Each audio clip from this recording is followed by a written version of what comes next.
Selamat datang di channel Simar Imam. Seperti biasa, jangan lupa pasang headset kalian. Siapkan kopi dan camilan. Lupakan pahitnya kehidupan. Mari kita dengarkan sambil rebahan. Puan Tanah adalah dewa.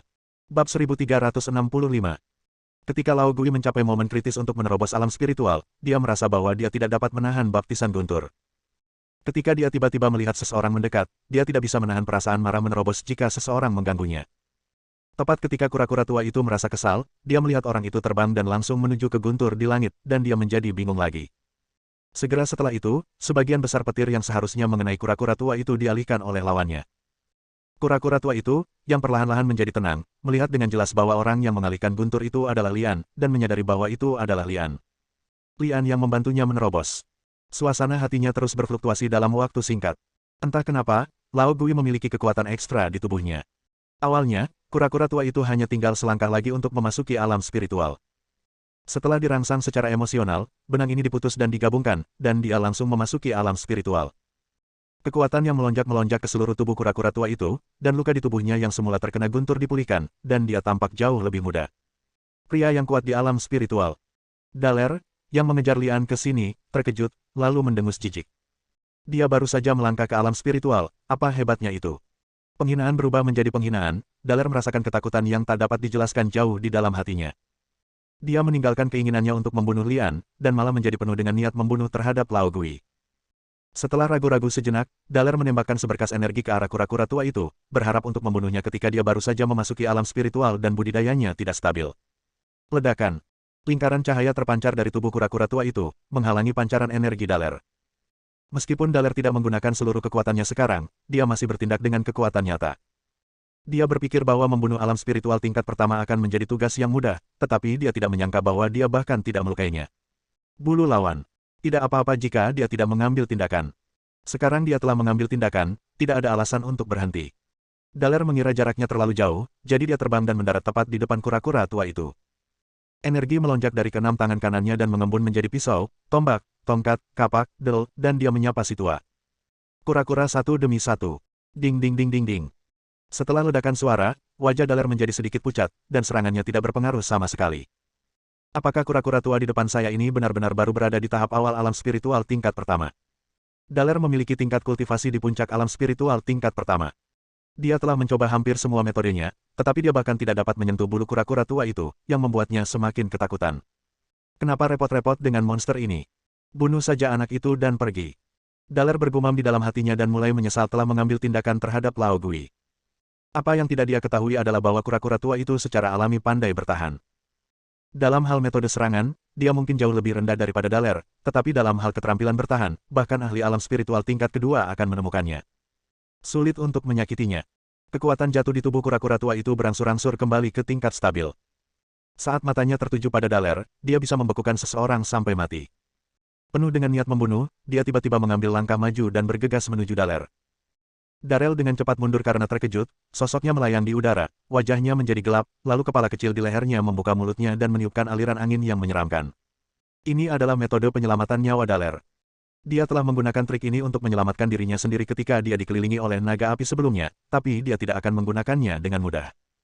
Sekarang dia terpaksa menggunakan gerakan ini untuk menyerang kura-kura tua itu, tapi dia terpaksa melakukannya. Perseteruan antara dia dan penyu tua telah terjadi, dan salah satu dari mereka harus mati di sini. Kura-kura tua itu tiba-tiba merasa kedinginan dan terlalu takut untuk terus menyerang, jadi dia melepaskan pertahanan berbentuk kura-kura untuk melindungi dirinya sendiri. Cek, cek. Daler tergantung di udara dan mencibir. Kura-kura bau, jika gerakan ini tidak menyakitimu, maka aku akan bunuh diri di sini. Kura-kura tua itu memelototi Daler, namun mulai merasa tidak nyaman di hatinya. Meskipun dia telah menggunakan bentuk kura-kura untuk membela diri, dia masih merasakan angin dingin perlahan-lahan menyerang tubuhnya, dan organ dalamnya mengalami kerusakan yang tidak terlihat. Ledakan.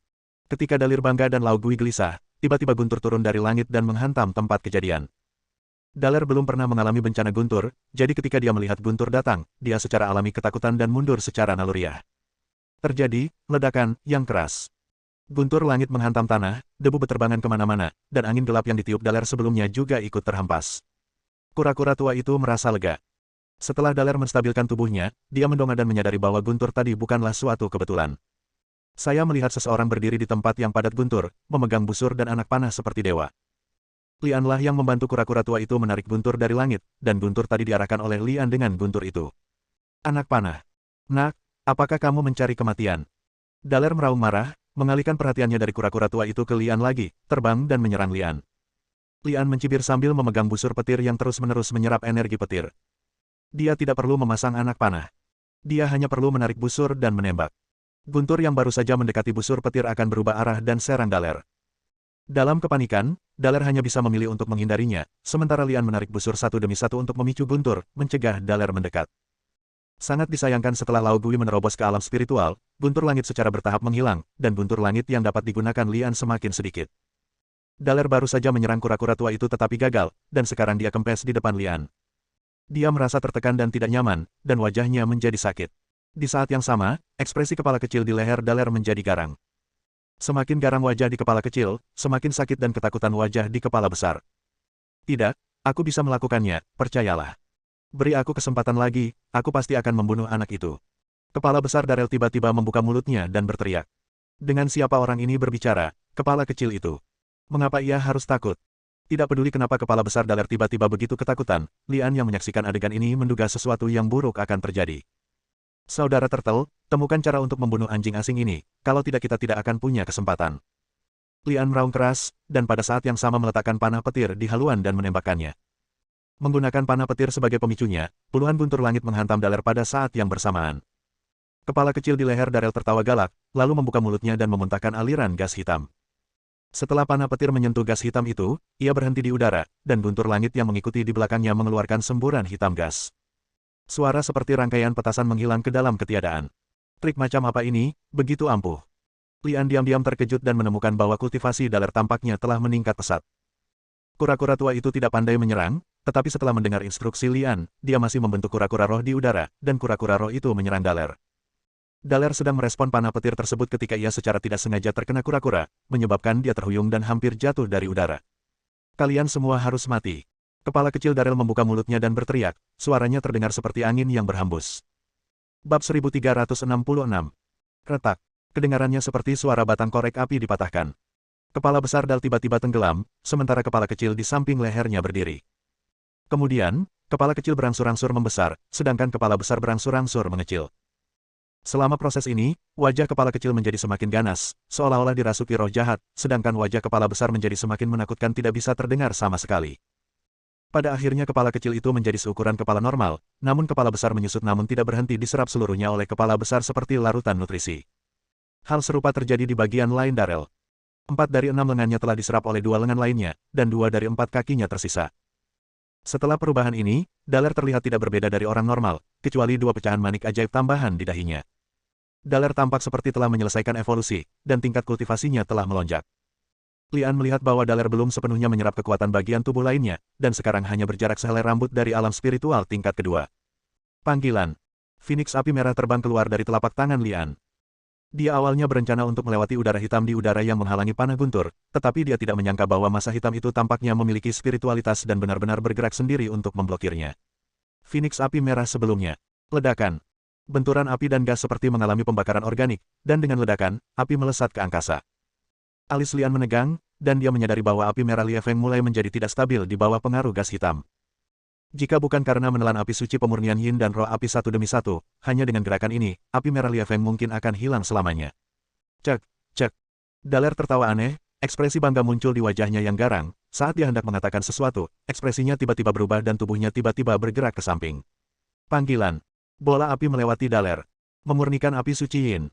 Mata Lian berbinar dan dia menuju ke arah api. Benar saja, dia melihat Raja Neraka dari Istana ke-10, yang berada di alam spiritual tingkat pertama, muncul. Sekarang ada 2 orang kuat di alam spiritual tingkat pertama di sini. Selama Daler tidak menerobos ke alam spiritual tingkat kedua, masih ada peluang untuk menyingkirkannya. Memikirkan hal ini, Lian bergerak dan menyerang Daler dengan kecepatan yang sangat cepat, sambil berteriak, lindungi aku. Daler akan menerobos ke alam spiritual tingkat kedua, dan dia tidak memperhatikan Lao Gui dan Raja Neraka Istana ke-10 yang keduanya berada di alam spiritual tingkat pertama, apalagi Lian, yang berada di alam suci tingkat 9. Melihat serangan Lian, Daler hanya mencibir, mencari kematian. Saat dia berbicara, Lian dikejutkan oleh gelombang energi hanya dengan jentikan jarinya. Tingkah laku Lian memang terlihat seperti mencari kematian, dan juga membuat Lao Gui dan Istana ke-10 Raja Neraka sedikit lengah. Penutup, bagaimana cara menutupinya? Lao Turtle paling baik dalam bertahan. Ketika dia melihat Daler menyerang Lian, dia hanya bisa melangkah di depan Lian dan menggunakan pertahanan berbentuk kura-kura untuk memblokir serangan Lian. Ikuti aku akan mengantarmu ke sana. Teriak penyu tua. Li San, Raja Neraka di 10 istana, juga tidak diam, dan terus mengganggu Dalel dengan api suci pemurnian Yin. Lian menggunakan kedok Lao Gui untuk terus mendekati Dalir, sampai Dalir marah dan meninju cangkang kura-kura tua itu, memaksa kura-kura tua itu berhenti. Seni pemisahan bayangan. Tubuh Lian berubah menjadi 2, 2 menjadi 4, dan 4 menjadi 8. Dalam sekejap mata, dia berubah menjadi ratusan sosok, mengepung Daler dan menyerang dari arah yang berbeda pada saat yang bersamaan. Rencana kecil. Darel mendengus jijik, dan tiba-tiba menghilang dalam sekejap. Ketika dia muncul kembali, dia berubah menjadi 2 sosok. Tampaknya Daler juga mengetahui teknik bayangan keluarga, namun kenyataannya sangat berbeda. Teknik bayangan Nianjia yang sebenarnya lebih seperti kombinasi ilusi dan tiruan. Namun, Darel sangat cepat, meninggalkan bayangan di udara, membuatnya tampak seperti memiliki beberapa klon lagi. Tidak peduli seberapa cepat kecepatannya, tetap ada batasnya. Ketika klon Daler mencapai 8, dia berhenti, dan mengikuti 8 klon ini untuk membentuk kelompok secara berurutan, sambil menghadapi Lian yang datang dari segala arah. Karena Lian dan Daler terlalu dekat, keduanya menjadi konfrontasi langsung, sehingga Lao Gui dan Raja Neraka Istana ke-10 tidak berani campur tangan dengan gegabah karena takut melukai Lian secara tidak sengaja. Konfrontasi langsung antara alam suci tingkat 9 dan orang kuat yang akan menerobos ke alam spiritual tingkat kedua terdengar seperti lelucon, tetapi Lian benar-benar melakukannya. Tentu saja, Ang Li tidak akan sebodoh itu untuk menghadapi Daler. Ketika Daler dengan senang hati menghancurkan klon Lian, dia melihat Lian tiba-tiba mengangkat tangan kirinya, dan dalam sekejap, cahaya menyilaukan memancar dari segala arah. Bintang bersinar. Daler dikelilingi oleh cahaya bintang yang tak terhitung jumlahnya. Tidak peduli seberapa kuat budidayanya, matanya tetap menjadi titik lemahnya. Setelah distimulasi oleh cahaya yang kuat, dia secara naluriah menutup matanya. Pada saat yang sama, semua klon Daler menghilang, dan sosok aslinya tampak sedikit bingung, menghantam sekeliling dengan cara yang tidak terorganisir. Saat Lian menggunakan cahaya bintang untuk membuat Daler tidak bisa membuka matanya, dia memukul sesuatu dengan tangan kanannya. Yang ditabrak Ang Li adalah benda berwarna putih, hampir tidak terdeteksi di bawah naungan cahaya bintang. Bagaimanapun, Daler sekarang memiliki tingkat kultivasi yang mendekati ahli alam spiritual tingkat kedua. Bahkan dengan mata tertutup, dia dapat mendeteksi sesuatu yang mendekatinya dan secara naluriah meninjunya. Pukulan ini sangat akurat, namun sepertinya mengenai kapas, tanpa fokus. Bola putih itu melebar dan meledak seketika setelah dipukul, langsung menutupi bagian dalam Daler. Kemudian berkontraksi lagi, dan anggota tubuh Daler menegang dan dibatasi. Lakukan. Lian berteriak ke Istana ke-10 Raja Neraka dan kura-kura tua. Raja Neraka Istana ke-10 dan Lao Gui juga tidak dapat melihat secara langsung karena cahaya bintang yang bersinar. Mereka hanya bisa melepaskan kesadaran spiritual mereka untuk merasakannya, tetapi mereka tidak tahu cara apa yang digunakan Lian untuk membatasi gerakan Daler. Apapun yang terjadi, ini adalah kesempatan sempurna untuk membunuh Daler. Kura-kura tua itu buru-buru membuat kura-kura roh dan memukulnya. Li San, Raja Neraka dari Istana ke-10, takut api suci pemurnian Yin akan melukai Lian dan tidak berani menggunakannya bola roh dan memukulnya. Turtle pada dasarnya sama. Bang, boom. Daler diserang oleh kekuatan spiritual dari 2 pusat kekuatan spiritual tingkat pertama satu demi satu. Dia menjerit kesakitan dan berada dalam kondisi yang sangat marah. Sayangnya, anggota tubuhnya masih dibatasi. Lian mengambil kesempatan ini untuk mendekat dan datang tepat di depan Daler, mengulurkan tangan untuk mengambil pecahan manik ajaib di dahi orang lain. Ide Lian bisa dikatakan sangat sederhana. Jika dia bisa merobohkan pecahan manik ajaib itu, Darel tidak akan takut. Jika tidak, dia bisa secara paksa menyerap energi dari pecahan manik ajaib itu, yang juga akan berdampak besar Darel. Gerakan ini seperti mencabut gigi dari mulut harimau. Bab 1367. Brengsek.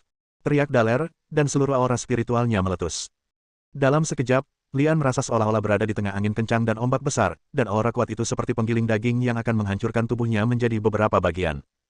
Pada saat ini, Ibu Suriling, yang bersembunyi di pinggang Lian, tiba-tiba memancarkan cahaya giok lembut dan menyelimuti tubuhnya. Hah! Daler mengerutkan kening dan merasakan firasat buruk. Lian dilindungi oleh cahaya giok dan mengambil kesempatan itu untuk mengulurkan tangan dan menekan dahi Daler. Apa yang ingin kamu lakukan? Daler berteriak panik. Retakan. Lian menjatuhkan kedua pecahan manik ajaib itu dalam satu tarikan napas. Ah! Darel berteriak, dahinya berdarah, dan dia berteriak panik. Apa yang telah kamu lakukan? Ya Tuhan, kekuatanku menghilang. Tanpa pecahan manik ajaib, budidaya Daler dengan cepat turun, dan dia berteriak seperti makhluk yang menyedihkan. Sementara Lian menyerap energi dari pecahan manik ajaib, dia mengulurkan tangan untuk memanggil kembali benda putih di tubuh Daler.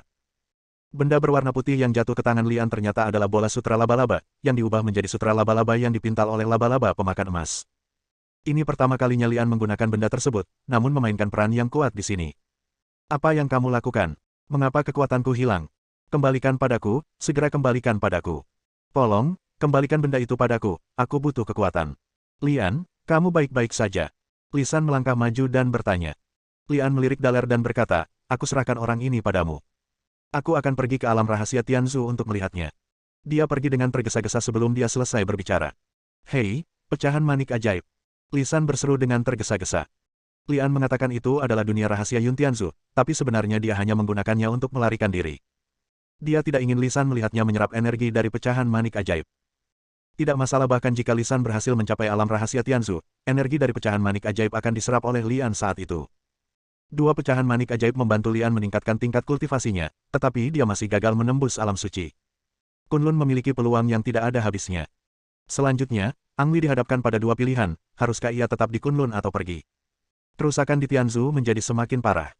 Ang Li memperkirakan pengunjung luar angkasa akan tiba di bumi paling lama dalam seminggu. Di atas alam suci, master alam spiritual yang kuat. Jika dia tidak meningkatkan kultivasinya secepat mungkin, situasi Lian akan menjadi sangat berbahaya saat itu. Apa, kamu ingin kembali? Lisan dan Enchantress sama-sama terkejut saat mengetahui pikiran Lian. Lian tidak membuat janji apapun kepada Chen Chong, tetapi dia tetap memutuskan untuk kembali dan melihatnya, terutama karena dia juga tertarik dengan meteoroid di Tianzu, dan ini mungkin menjadi peluang baginya. Tentu saja peluang ini juga sangat berbahaya. Tidak ada yang tahu apa yang akan terjadi setelah memasuki lubang pembuangan, mungkin mereka akan menjadi monster seperti pendahulunya. Daerah gurun. Chen Chong sedang duduk di kursi kendaraan komando dan mempelajari informasi yang sebelumnya dikumpulkan dari lubang pembuangan. Seorang tentara tiba-tiba mengetuk pintu. Silakan masuk. Chen Chong memegang informasi di tangannya tanpa mengangkat kelopak matanya, fokus pada isi informasi tersebut. Prajurit itu tampak sedikit ketakutan dan berkata dengan suara gemetar, laporkan, ketika saya sedang membersihkan inventaris tadi, saya melaporkan bahwa ada kendaraan ekspedisi kutub yang hilang dan satu set pakaian pelindung. Apa? Seru Chen Chong, perhatiannya tiba-tiba ditarik kembali, dia menatap prajurit yang masih belum dewasa itu, dan bertanya, apakah kamu tahu siapa yang mengambilnya? Tentara itu menggelengkan kepalanya dan berkata, belum yakin, tapi dokternya hilang. Dokter, mengacu pada Yuting. Chen Chong mengerutkan kening, lalu berteriak, rusak. Yuting telah meminta izin kepada Chen Chong lebih dari sekali untuk memasuki Tian Keng untuk melihatnya. Sekarang dia hilang, dan dia kehilangan kendaraan ekspedisi kutub dan satu set pakaian pelindung, apakah dia perlu mengatakan lebih banyak? Barang-barang itu pasti telah diambil oleh Yuting, dan orang tersebut pasti telah memasuki lubang pembuangan. Chen Chong bergegas ke tepi lubang pembuangan dalam satu tarikan napas. Tempat itu telah ditutup sepenuhnya dan dijaga ketat oleh tentara. Apakah Anda melihat dokter? Yuting. Chen bergegas menemui tentara yang sedang bertugas dan berteriak. Laporkan, dokter telah memasuki lubang pembuangan. Apa, kenapa kamu tidak menghentikanku? Dokter, terima perintah Anda. Petik 2. Garis hitam muncul di antara alis Chen Chong. Pesanan saya. Gadis ini menjadi semakin berani, dan dia bahkan belajar memalsukan perintah. Di dalam lubang pembuangan. Sebuah mesin dengan bentuk aneh yang terlihat seperti kendaraan tempur masa depan perlahan-lahan jatuh di sepanjang dinding lubang. Itu adalah kendaraan ekspedisi kutub yang hilang yang dikatakan oleh penjaga gudang.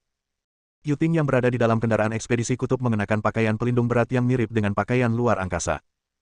Kendaraan ekspedisi kutub ditambah pakaian pelindung merupakan solusi terbaru yang dikembangkan, yang dapat mengisolasi cahaya luar dan mencegah mutasi genetik. Namun semua ini masih pada level teoritis, dan tidak ada yang tahu apakah ini akan berhasil. Setiap kendaraan ekspedisi kutub turun 1 meter, jantung Yuting semakin berat. Semangat awal sudah lama hilang, dan alasan kenapa saya bisa bertahan dan tidak kembali sepenuhnya karena rasa tanggung jawab. Yuting selalu percaya bahwa tidak ada orang yang lebih cocok untuk memasuki Tian Keng selain dia. Tidak peduli apa yang ada di Tian Keng, sebagai peneliti ilmiah terkemuka, dia dapat memperoleh informasi penelitian langsung dan dengan cepat membuat mekanisme respons yang sesuai. Di sekelilingnya gelap, dan lampu kendaraan ekspedisi kutub menerangi area yang sangat terbatas. Mobil yang mengemudikannya tiba-tiba berhenti, dan Yuting berkata, saya telah mencapai lapisan pemotongan, yaitu batas 500 meter. Semua catatan sebelumnya terputus di sini. Jika saya terus melanjutkan, saya akan kehilangan kontak sepenuhnya dengan yang di atas. Namun saya tetap ingin turun, berharap kendaraan petualangan ekstrim dan pakaian pelindung benar-benar dapat melindungi saya. Petik 2. Setelah jeda sebentar dalam kata-katanya, Yuting menarik napas dalam-dalam, merasa gugup. Gadis bau, apakah kamu takut? Jika kamu takut, biarkan aku yang melakukannya. Yuting gemetar, dia tahu bahwa kegugupan telah mempengaruhi dirinya, dan dia hampir mengeluarkan apa yang tersembunyi di tubuhnya. Meski seringkali Yuting sangat berterima kasih kepada dirinya yang lain, ia telah melakukan banyak hal yang tidak berani dan tidak bisa ia lakukan, namun dalam keadaan normal Yuting tetap tidak ingin membiarkan dirinya yang lain keluar, karena dirinya yang lain juga akan melakukannya. Melakukan banyak kerusakan dan menyebabkan banyak masalah. Beiki menggigit bibir bawahnya dengan keras, Yuting memaksakan dirinya untuk tenang, lalu menekan joystick agar kendaraan ekspedisi kutub terus melaju ke bawah. Semakin jauh Anda pergi, semakin gelap keadaannya, dan jangkauan pencahayaan kendaraan ekspedisi kutub sangat terbatas. Yuting mengira dia akan memasuki dunia yang sangat gelap, dan kegelapan ini akan menjadi ujian besar bagi ketahanan psikologis manusia. Hah! Yuting mengerutkan kening. Saat kendaraan ekspedisi kutub tenggelam hingga 520 meter, tiba-tiba cahaya muncul di bawah. Bab 1368. Sebuah bola logam besar memancarkan cahaya kaca berwarna, salah satunya bersinar lurus ke atas, menciptakan patahan gelap, sehingga mustahil bagi orang atau instrumen untuk mengamati situasi di bawah dari atas lubang pembuangan, yang merupakan semacam perlindungan kamuflase. Ketika kendaraan ekspedisi kutub menerobos patahan gelap, jenis cahaya lain bersinar. Mengikuti Yuting, dia menemukan bahwa beberapa kendali kendaraan ekspedisi kutub tidak berfungsi. Anehnya, setelah kendaraan ekspedisi kutub tersebut gagal, ia tidak langsung jatuh, melainkan melayang di udara. Yuting menduga alasannya mirip dengan cahaya yang ditabrak pada kendaraan ekspedisi kutub, yang lebih mirip medan magnet dinamis yang dapat menyebabkan kerusakan pada mesin. Cahaya aneh ini dapat dengan mudah menggugah rasa penasaran masyarakat, namun Yuting lebih penasaran dengan mutasi genetik tersebut dan tidak mengetahui apa yang akan terjadi selanjutnya. Aku tidak tahu kenapa, tapi Yuting sangat menantikannya sekarang. Jika Anda ingin mengetahui penyebab terjadinya mutasi genetik, cara terbaik adalah dengan mencobanya sendiri. Setelah menunggu lebih dari 10 detik, Yuting melihat tidak terjadi apa-apa. Dia ragu-ragu sejenak dan memutuskan untuk melepas pakaian pelindungnya. Bang! Saat ini, Yuting merasa kendaraan ekspedisi kutub itu ditabrak sesuatu, dan kemudian mulai lepas kendali. Anda tidak akan mati, kan? Begitu ide ini muncul di benaknya, mata Yuting yang pemalu tiba-tiba menjadi tajam, dan dalam sekejap, gadis lain muncul. Wanita yang kejam. Bagaimanapun, dia sekarang memiliki tingkat kultivasi alam suci. Dia pasti akan baik-baik saja jika dia jatuh dari ketinggian seperti itu. Namun, wanita yang melakukan kekerasan itu kini semakin penasaran dengan apa yang menimpanya. Kendaraan petualangan kutub lainnya. Setelah mendarat, Yuting melihat kendaraan ekspedisi kutub lainnya, dan kemudian dia melihat seorang pria mengenakan pakaian pelindung berjalan keluar dari kendaraan ekspedisi kutub. Orang ini tidak lain adalah orang yang baru saja tiba ketika dia mendengar tentang Yuting yang menyelinap ke dalam lubang pembuangan. Atas permintaan Chen Chong, Lian hanya belajar cara mengoperasikan kendaraan ekspedisi kutub dan datang ke sini untuk mengendalikannya karena ketidakmampuannya mengendalikannya. Baru setelah stabil barulah ia menabrak mobil ekspedisi Yuting. Setelah keluar dari kendaraan ekspedisi, Lian mengerutkan kening. Tadi saya tidak bisa melihat bagian bawah di udara, dan saya mengira bola kaca besar ini tidak bergerak. Sekarang berdiri di cakrawala, dan melihatnya, Ang Li menemukan bahwa ada banyak benda seperti bor di bawah bola kaca besar, yang terus-menerus mengebor tanah. Dengan kata lain, lubang runtuhan ini tidak langsung dihancurkan, melainkan dibor. Mata bor yang tak terhitung jumlahnya sedang mengebor, tetapi tidak ada suara yang keluar. Rune terus berkedip saat mata bor bersentuhan dengan tanah, mencegah mata bor terus mengebor ke bawah. Apakah ini tanda Tianzu? Lian adalah salah satu dari sedikit master formasi di bumi. Setelah mempelajari Tianzu, dia segera menemukan bahwa rune yang berkedip sangat mirip dengan rune di Tianzu. Mungkinkah itu pilar tanah? Sebuah ide muncul di benak Lian. Karena pilar langit itu ada, bukan tidak mungkin pilar bumi yang bersangkutan ada. Tidak ada harapan bagi pengunjung asing untuk menghancurkan pilar langit. Hal yang sama juga berlaku untuk menghancurkan pilar bumi. Klik. Lian mendengar suara dari belakang dan tanpa berpikir panjang dia tahu bahwa itu adalah Yuting yang turun dari kendaraan ekspedisi kutub. Pada saat yang sama, dua sinar cahaya datang. Lian berteleportasi untuk menghindari serangan cahaya. Adapun Yuting, dia tidak tahu apakah dia terkena cahaya kaca itu dengan sengaja atau karena dia tidak bisa menghindarinya. Pelindung yang dikenakan Yuting langsung terbakar habis, tapi anehnya, dia sendiri tidak terluka sama sekali. Tidak, dari mana datangnya kerugian ini? Sepertinya Yuting tidak terluka dari luar, tapi sel-sel tubuhnya mengalami perubahan mendadak dalam waktu singkat. Kekuatan yang luar biasa. Mutasi genetik, gen saya telah bermutasi dan menjadi semakin kuat. Itu disebabkan oleh cahaya tadi. Apa itu? Yuting terus bergumam di mulutnya, terbang dan bergegas menuju arah cahaya, ingin mengetahui prinsip mesin yang menciptakan cahaya semacam ini, dan mengapa hal itu dapat menyebabkan mutasi genetik. Sayangnya, Yuting tidak punya kesempatan untuk memikirkan semuanya. Ketika dia berada kurang dari 10 meter di atas tanah, dia melayang di udara, dan jeritan tajam dan tidak menyenangkan keluar dari mulutnya. Kepalaku sakit sekali. Kenapa tubuhku tidak terkendali? Yuting tidak bisa mengucapkan kata-kata selanjutnya, dia hanya mengeluarkan tangisan seperti binatang buas. Pada saat yang sama, gen Yuting juga bermutasi dengan sangat cepat, dan beberapa bagian tubuhnya telah mengalami perubahan yang signifikan. Dalam sekejap mata, Yu Ting yang semula terlihat kurus berubah menjadi wanita jangkung berotot, dan matanya menjadi kabur. Ang Li menyaksikan keseluruhan prosesnya dan dengan cepat mengambil beberapa kesimpulan. Pertama, mutasi genetik terjadi karena terkena cahaya itu. Kedua, pakaian pelindung besar di belakangnya tidak memberikan perlindungan apapun. Perubahan akan terjadi selama dia terkena cahaya kaca. Ketiga, penampakan setelah mutasi berbeda-beda pada setiap orang, dan tidak ada ciri yang jelas. Keempat, setelah mutasi genetik, ia lebih seperti boneka, mempertahankan kesadaran diri pada tingkat tertentu tetapi sama sekali tidak mampu mengendalikan dirinya sendiri. Seolah menerima semacam perintah, Yu Ting tiba-tiba berbalik dan menyerang Lian setelah mutasi. Pada saat ini, Yu Ting memiliki tingkat kultivasi tidak kurang dari alam spiritual tingkat pertama, dan kecepatan serta kekuatannya telah meningkat secara kualitatif. Lian tidak ragu-ragu, dia mengangkat tangan kanannya, dan burung phoenix api merah terbang dari telapak tangannya dan menyerang Yu Ting. Pada saat yang sama, pelindung kuat di tubuhnya hancur. Karena benda ini tidak ada gunanya, memakainya hanya menjadi beban. Setelah mengandalkan api merah Phoenix untuk memblokir serangan Yu Ting, Lian segera menggunakan teknik pemisahan bayangan untuk membuat ribuan sosok untuk membingungkan Yu Ting dan operatornya, bola kaca besar. Kapan? Pedang roh Tianshan berhasil menyerang bola kaca tersebut, tetapi terhalang oleh cangkang kerasnya. Benar jika dipikir-pikir. Benda besar ini jatuh dari luar angkasa. Karena dapat menahan pembakaran atmosfer dan dampak yang sangat besar, kulit terluarnya pasti sangat keras. Lian baru saja bereksperimen. Mencicit. Posisi tengah bola kaca itu tiba-tiba berputar, melepaskan puluhan ribu sinar laser untuk menyerang Lian, menghancurkan semua bayangan Lian dalam sekejap. Jika Ang Li tidak terus berteleportasi dengan cepat, dia akan terkena sinar laser. Melewatkan satu pukulan, bola kaca besar itu sekali lagi melepaskan sinar laser yang tak terhitung jumlahnya, tapi kali ini tidak langsung menyerang Lian, melainkan menjalin jaring besar dan padat di udara, jatuh dari udara seperti ikan, menyerang dari segala arah tanpa titik buta. Lian berdiri di tanah, dan Yu Ting masih di udara. Dia pertama kali ditutupi oleh jaring laser raksasa, dan kemudian Yu Ting, yang memiliki kekuatan alam spiritual, tidak berdaya dan dipotong-potong oleh tak terhitung jumlahnya. Jaring laser raksasa. Setelah melihat kekuatan jaring laser raksasa, Lian masih berani ragu sama sekali. Dia mengeluarkan panah petir dan menembakkannya ke udara. Bersambung.